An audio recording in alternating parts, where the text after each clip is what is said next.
Hello everyone and welcome back to Filmy Paaji. आज हम जिस मूवी को एक्सप्लेन करने वाले हैं वो एक ऐसे साइंटिस्ट की कहानी है जो कि अर्थ में खत्म हो रही ऑक्सीजन को वापस लाने के लिए एक टाइम मशीन बनाता है और फ्यूचर में 4 साल आगे जाकर कुछ ऐसा करता है जिससे न सिर्फ उनका फ्यूचर बल्कि पास्ट और प्रेजेंट भी पूरी तरह से बदल जाता है। तो चलिए बिना किसी देरी के इस दिमाग हिला देने वाली कहानी को शुरू करते हैं। तो मूवी की शुरुआत में हमें एक हाईली एडवांस लैब और एक टाइम मशीन को दिखाया जाता है जहाँ कुछ साइंटिस्ट एक लड़के को सूट बनाकर उसे फ्यूचर में भेजने की तैयारी कर रहे होते हैं। और अब जैसे ही कुछ देर बाद उस टाइम मशीन को ऑन किया जाता है तो वो लड़का अचानक वहां से टेलीपोर्ट हो जाता है और इसी के साथ मूवी का प्लॉट कुछ महीने पास्ट में शिफ्ट होता है जहां मर्द की एक बहुत ही बुरी कंडीशन देखते हैं। यहाँ अब ना कोई पेड़ बचे थे और न ही सांस लेने के लिए कोई ऑक्सीजन। साथ ही साथ अब पूरे अर्थ में बस सिर्फ 10% लोग जिंदा बचे थे जो कि ऑक्सीजन मास्क लगाकर खुद को जैसे तैसे जिंदा रखे हुए थे। और अभी जो वक्त चल रहा होता है वो वक्त होता है सन 2067 का, जहां अब इंसानों के बीच पैसे और पावर की लड़ाई नहीं बल्कि ऑक्सीजन की लड़ाई हो रही होती है। लोग यहाँ दिन रात एक करके काम इसलिए किया करते थे ताकि वो खुद के लिए ऑक्सीजन खरीद सके और खुद को और अपने परिवार को जिंदा रख सके। अब इसके बाद हमें एक टनल के अंदर काम करते हुए 2 लोगों को दिखाया जाता है जिसमें से एक का नाम ईथन और दूसरे का नाम जूड होता है। ईथन यहाँ दिन रात एक करके अपनी वाइफ के लिए ऑक्सीजन मास्क लाया करता था। दरअसल अर्थ में ऑक्सीजन की कमी होने की वजह से लोगों के बीच एक अलग ही तरह की बीमारी फैल गई थी और ईथन की वाइफ भी इस बीमारी के चपेट में आ गई थी और इसीलिए ईथन ओवर टाइम करके अपनी वाइफ के लिए नए नए ऑक्सीजन मास्क लाया करता था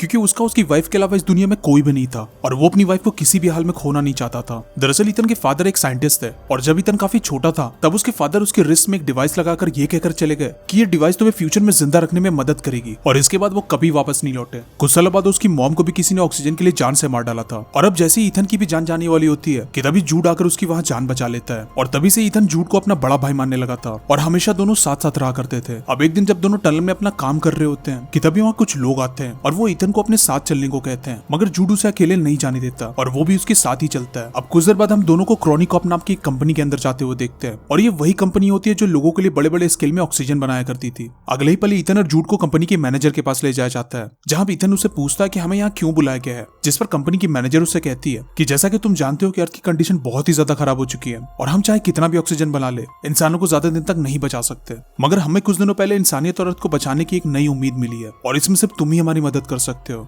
जिस पर अब ईथन बड़ा हैरान होकर मैनेजर से पूछता है कि भला मैं इंसानियत को कैसे बचा सकता हूँ और तभी मैनेजर उसे एक सीक्रेट लैब के अंदर ले जाती है और ये वही लैब होता है जिसे हमने मूवी के स्टार्टिंग में देखा था। कुछ देर बाद वो ईथन को एक बड़ी सी मशीन दिखाते हुए उसे पूछती है कि क्या तुम्हें पता है कि तुम्हारे फादर यहाँ क्या काम किया करते थे। दरअसल वो यहाँ एक टाइम मशीन बना रहे थे ताकि इंसानियत को बचा सके, मगर जैसे ही वो अचानक गायब हुए ये टाइम मशीन अधूरा ही रह गया और अब आखिरकार कई साल मेहनत करने के बाद हमने इस टाइम मशीन को बना ही लिया और जैसे ही हमने इसे ऑन किया हमें फ्यूचर से एक मैसेज रिसीव हुआ, सेंड ईथन। यानी कि इस मैसेज से ये बात तो बिल्कुल कंफर्म हो जाती है कि फ्यूचर में इंसान जिंदा है, मगर वो जिंदा कैसे हैं और वो हमें क्या मैसेज देना चाहते हैं इसके लिए हमें तुम्हारी जरूरत पड़ेगी ताकि हम फ्यूचर में जाकर इंसानियत को बचाने के लिए कुछ मदद ला सके। इधर मैनेजर की पूरी बात सुनने के बाद ईथन उसे पूछता है कि इस काम के लिए आखिर मैं ही क्यों, इसे तो कोई भी कर सकता है। जिस पर अब वही मौजूद एक साइंटिस्ट उसे कहता है कि हमें जो फ्यूचर से मैसेज मिला है उसमें तुम्हें बुलाया गया है और अगर हमने तुम्हारी जगह किसी और को भेज दिया तो हो सकता है कि हमें जो दुनिया बचाने के लिए एक आखिर उम्मीद मिली है वो पूरी तरह से खत्म हो जाए। मगर ईथन अपनी वाइफ से बहुत प्यार किया करता था और वो उसे अकेला छोड़कर कहीं भी नहीं जाना चाहता था और इसलिए वो उन्हें बिना कोई जवाब दिए चुपचाप वहां से चला जाता है। कुछ देर बाद हम उसे उसकी वाइफ के सामने देखते हैं जहां जाकर वो अपनी वाइफ को सब कुछ बता देता है, जिस पर अब उसकी वाइफ उसे समझाते हुए उसे कहती है कि तुम्हें ये काम जरूर करना चाहिए क्योंकि तुम्हारे इस काम से न सिर्फ करोड़ों लोगों की जिंदगी बल्कि हमारी पूरी दुनिया भी बच सकती है। मगर ईथन उसे मना करते हुए उसे कहता है कि मुझे बिल्कुल भी नहीं पता कि इस काम के बाद मैं वापस आ भी पाऊंगा कि नहीं, लेकिन उसकी वाइफ उसे समझाते हुए उसे कहती है कि तुम्हें मेरी फिक्र करने की बिल्कुल भी जरूरत नहीं है, मैं अपना ख्याल खुद रख सकती हूँ, तुम्हें ये मौका दोबारा नहीं मिलने वाला, तुम्हें इस पूरी दुनिया को बचाने के बारे में सोचना चाहिए ना कि सिर्फ मेरे बारे में। और अब फाइनली उसकी बातें सुनकर ईथन इस काम के लिए तैयार हो जाता है और अब अगले पल हम उसे लैब के अंदर जाते हुए देखते हैं। कुछ देर बाद उसे एक सूट पहनाकर टाइम मशीन के अंदर भेज दिया जाता है और अब जैसे उस टाइम मशीन को ऑन किया जाता है ईथन टेलीपोर्ट होकर सीधा फ्यूचर में चला जाता है। वहां पहुंचकर ईथन आसानी से सांस ले पा रहा था, साथ ही साथ वहां ढेर सारे पेड़ पौधे और बहुत सारी हरियाली भी थी जिसे देखकर वो काफी हैरान हो जाता है। और अब कुछ देर बाद जैसे वो एक डिवाइस की हेल्प से वहां की मिट्टी को टेस्ट करता है तब उसे ये पता चलता है कि वो अपने टाइम से पूरे 400 साल आगे आ गया है। यहाँ हरियाली तो हर जगह थी मगर इंसानों का नामो निशान तक नहीं था, सभी इंसान यहाँ मारे जा चुके होते हैं। मगर उसे फ्यूचर से मैसेज भेज कौन रहा था, इसी सवाल का जवाब ढूंढने के लिए वो उस लोकेशन तक पहुंच जाता है जहाँ से उसे सिग्नल रिसीव हो रहे थे। मगर हैरानी की बात तो ये होती है कि वहाँ दूर दूर तक इंसानी कंकालों के अलावा कुछ भी नहीं था और अब जैसे ही वो उन कंकालों को करीब से देखता है तो और भी ज्यादा हैरान हो जाता है क्योंकि उनमें से एक कंकाल के हाथ में बिल्कुल वैसी एक डिवाइस लगी थी जैसा कि ईथन के फादर ने उसे दिया था। और अब उसकी शर्ट पे लगे नेम प्लेट को पढ़कर वो पूरी तरह से कंफर्म हो जाता है कि ये स्केलेटन किसी और का नहीं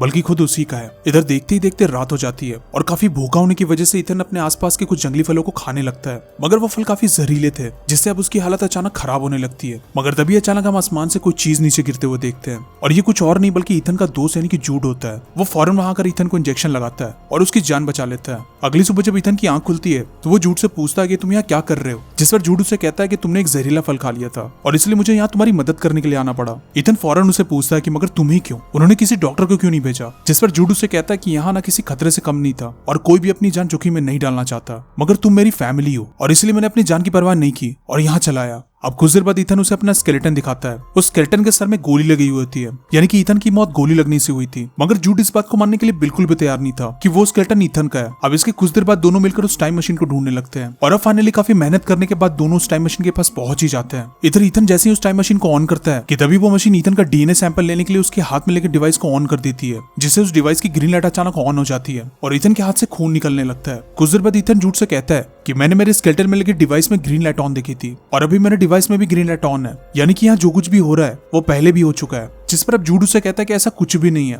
ये बस तुम्हारा एक वहम है। मगर तभी ईथन उसे कहता है कि अच्छा अगर ऐसा है तो तुम्हारे पास गन क्या कर रही है, जिस पर जूड उसे कहता है कि ये तो हमारी सेफ्टी के लिए। लेकिन इधर ईथन को जूड पर पूरा शक हो चुका था और इसलिए वो उस मशीन को पुराने रिकॉर्डिंग्स प्ले करने को कहता है। और अब जैसी वीडियो प्ले होना शुरू होती है तब उसे ये पता चलता है कि जिस मैसेज के बारे में मैनेजर उसे कह रही थी कि वो उसे अभी भी रिसीव हुआ है, वो दरअसल कई सालों पहले ही ईथन के डैड को रिसीव हुआ था। ईथन के डैड उस टाइम मशीन को इंसानियत को बचाने के लिए बना रहे थे, मगर मैनेजर ऐसा बिल्कुल भी नहीं चाहती थी। उसका मानना यह था कि इंसानों ने इस प्लान को बर्बाद किया है और जब तक इंसान पूरी तरह से खत्म नहीं हो जाते तब तक इस धरती का ठीक हो पाना बिल्कुल इम्पॉसिबल है। दरअसल मैनेजर अपने कुछ खास लोगों को ही फ्यूचर में ले जाना चाहती थी, मगर इधर मैनेजर की इरादे जानने के बाद ईथन के डैड ईथन की जान बचाने के लिए उसके हाथ में एक डिवाइस लगा देते हैं और उसे उसके डीएनए से लिंक कर देते हैं ताकि कोई भी उस टाइम मशीन का गेट दूसरी तरफ से ओपन न कर पाए। यानी कि उस टाइम मशीन से फ्यूचर में जाना और वहां से वापस आने का काम सिर्फ और सिर्फ ईथन ही कर सकता था, क्योंकि उसकी चाबी सीधे सीधे उसके डीएनए से जो लिंक थी। अब कुछ देर बाद ईथन के डैड उस टाइम मशीन में काम करने से साफ मना कर देते हैं, जिसे मैनेजर काफी गुस्सा हो जाती है और उन्हें जान से मार डालती है। साथ ही साथ ईथन को ये भी पता चल जाता है कि जूड भी दरअसल मैनेजर का ही आदमी है, जिसे मैनेजर ने उसे पाल पोस कर बड़ा करने को कहा था ताकि जब भी वो उस टाइम मशीन को बना ले तब ईथन की हेल्प से वो गेट को दूसरी तरफ से ओपन कर पाए। इधर सब कुछ जानने के बाद ईथन बिल्कुल टूट सा जाता है, क्योंकि वो जिसे अभी तक अपना बड़ा भाई मानता था वो तो उसके दुश्मन से मिला हुआ था।